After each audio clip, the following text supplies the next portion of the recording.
नमस्कार, मैं हूं पूजा। फटाफट 30 खबरों में आपका स्वागत है। चलिए बढ़ते हैं देश प्रदेश की खबरों की ओर विस्तार से।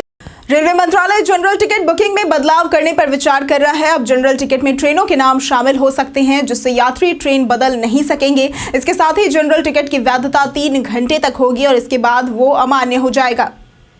डोनाल्ड ट्रंप ने भारत में मतदान प्रतिशत बढ़ाने के लिए अमेरिका द्वारा $21 मिलियन खर्च करने पर सवाल उठाया है। उन्होंने ये दावा किया कि बाइडेन सरकार किसी और को जिताने की कोशिश कर रही थी। ये बयान USAID द्वारा भारत के लिए आवंटित फंड से जुड़े विवाद के बाद आया है।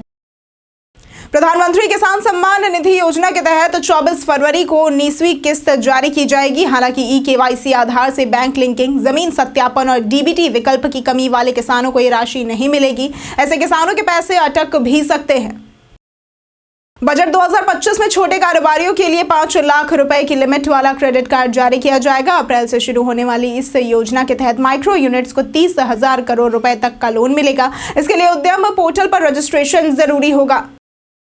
रेलवे रिक्रूटमेंट बोर्ड ने असिस्टेंट लोको पायलट और जूनियर इंजीनियर भर्ती की CBT परीक्षा के परिणाम पर अपडेट दिया है। परिणाम को फाइनल किया जा रहा है और दूसरे चरण के लिए शॉर्टलिस्टेड अभ्यर्थियों की सूची जल्द जारी की जाएगी। परीक्षा परिणाम की तारीख का इंतजार है। महाकुंभ के लिए वेटिंग टिकट वाले यात्री ट्रेन में सफर नहीं कर सकते। रेलवे के नियमों के मुताबिक वेटिंग टिकट से आरक्षित कोच में यात्रा नहीं की जा सकती है। जनरल कोच में यात्रा करने के लिए जनरल टिकट जरूरी है, अन्यथा जुर्माना और अतिरिक्त किराया भी लग सकता है।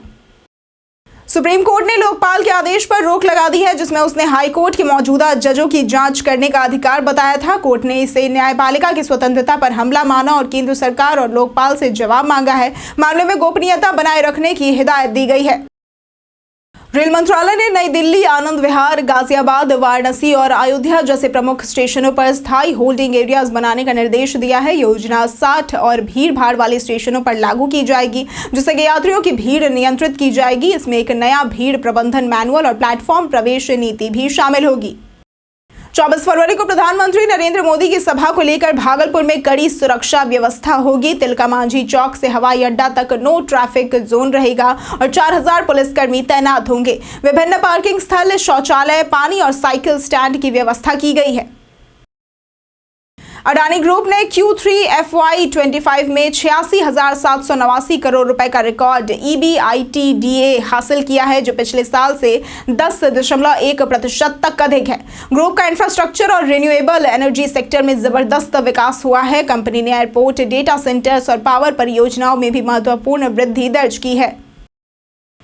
गूगल पे अब बिल पेमेंट्स के लिए 0.5% से 1% तक कन्वीनियंस चार्ज वसूलने लगा है, खासकर क्रेडिट और डेबिट कार्ड के उपयोग पर। इसके अलावा मोबाइल चार्ज पर भी 3 रुपए की फीस से लग रही है। UPI ट्रांजैक्शन पर शुल्क की जानकारी फिलहाल नहीं है।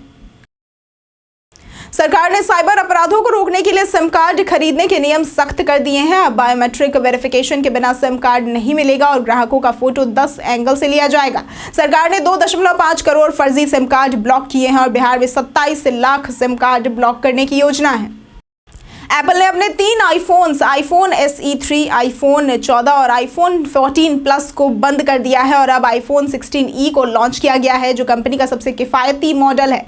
आईफोन 16e में A18 चिप, 48 MP कैमरा और 4K वीडियो रिकॉर्डिंग जैसे फीचर्स है, जबकि मैगसेफ चार्जिंग नहीं है।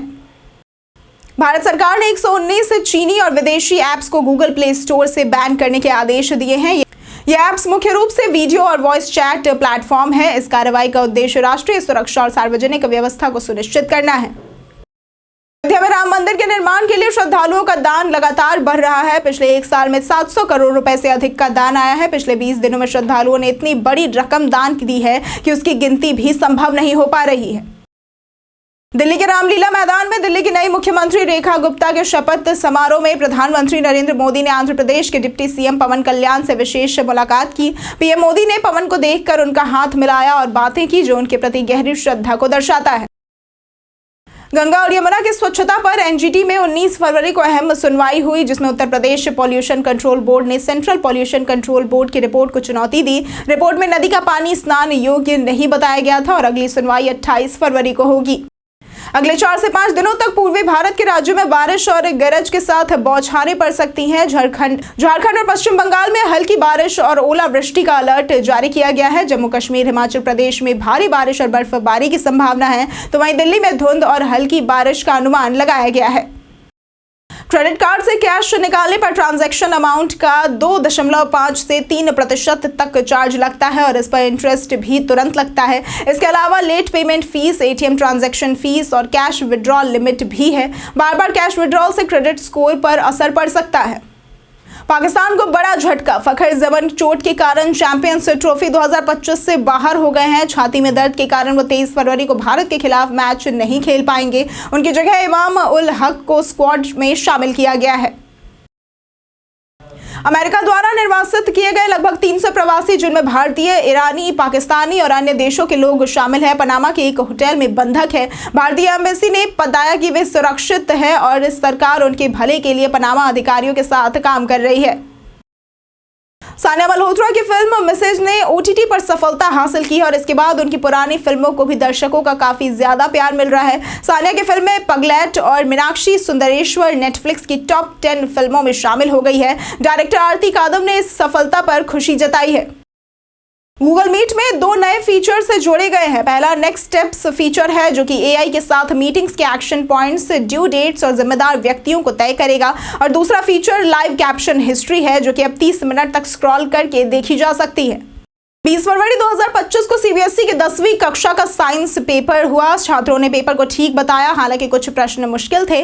पास होने के लिए 33% अंक जरूरी है। इसके अलावा 12वीं कक्षा का फिजिक्स पेपर कल होगा। सीबीएसई अब साल में 2 बार परीक्षा आयोजित करने की योजना बना रही है। पंजाब नेशनल बैंक यानी कि पीएनबी ने home loan, vehicle loan, education loan और पर्सनल लोन पर ब्याज दरों में 0.25% की कटौती की है। अब होम लोन की दर 8.15% से शुरू होती है। ग्राहकों को प्रोसेसिंग फी और डॉक्यूमेंटेशन पर पूरी छूट मिल रही है। ये नई दरें 10 फरवरी से लागू है।